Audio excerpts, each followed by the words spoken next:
இந்த உலகத்தில் தர்மம் கொடுக்கப்படாத செல்வம், ஜக்காத்து கொடுக்காத செல்வம், ஏழை எளியவர்களுக்கு பயன்படாத செல்வம், அந்த செல்வம் தனக்குரியது என்று தன்னோடு மட்டுமே வைத்துக் கொண்டு பாதுகாத்த செல்வம், அல்லாஹ்வுடைய பாதையில் செலவழிக்காத செல்வம், ஏழை எளியவர்கள் பாதிக்கப்பட்டு கையேந்தி வரும்பொழுது கொடுக்காத செல்வம், வீட்டுக்கு அருகில் பசியும் பட்டினியுமாக இருந்த மக்களுக்கெல்லாம் செலவழிக்கப்படாத செல்வம் எடுத்து கொண்டு வாருங்கள் என்று அல்லாஹ் சொல்லி, யௌம யுஹ்மா அலைஹா ஃபீ நாரி ஜஹன்னம ஃபத்குவா பிஹா ஜிபாஹுஹும் வஸுனூபுஹும் வலுஹூருஹும் ஹாதா மா கனஸுத்தும் லி அன்ஃபுஸிக்கும் ஃபதூகு மா குன்தும் தக்னிஸூன்.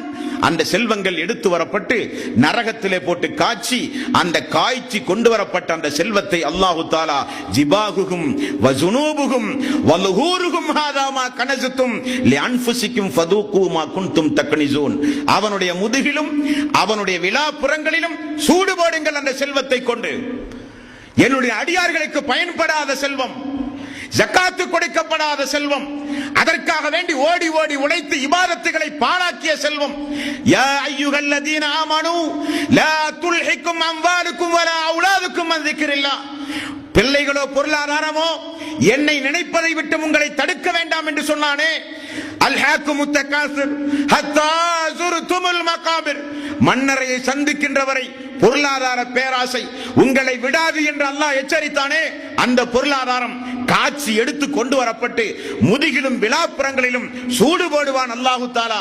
இதுதான் நீ சேமித்து வைத்த சொத்து, மரணத்திற்கு பிறகு இதுதான் நீ விட்டு வந்த சொத்து, மரணத்திற்கு முன்னதாக மறுமையின் நற்பேறுகளை அடைகின்ற வகையில் நீ செலவு செய்யாத சொத்து. இந்த சொத்திற்காகத்தான் உலகத்தில் என்னை மறந்தாய், தூதரை புறக்கணித்தாய், வேதத்தோடு விளையாடினாய், நல்லவர்கள் உன்னை அச்சமூட்டி எச்சரிக்கை செய்கிற பொழுதெல்லாம் பொடும்போக்காக இருந்த செல்வம் இதுதான் என்று அல்லாஹு தஆலா அவனுக்கு சூடு போடுவான் என்று அல்லாஹ் எச்சரிக்கிறான். நண்பர்களே, அதிலிருந்து அல்லாஹ் நம்மை காப்பாற்ற வேண்டும்.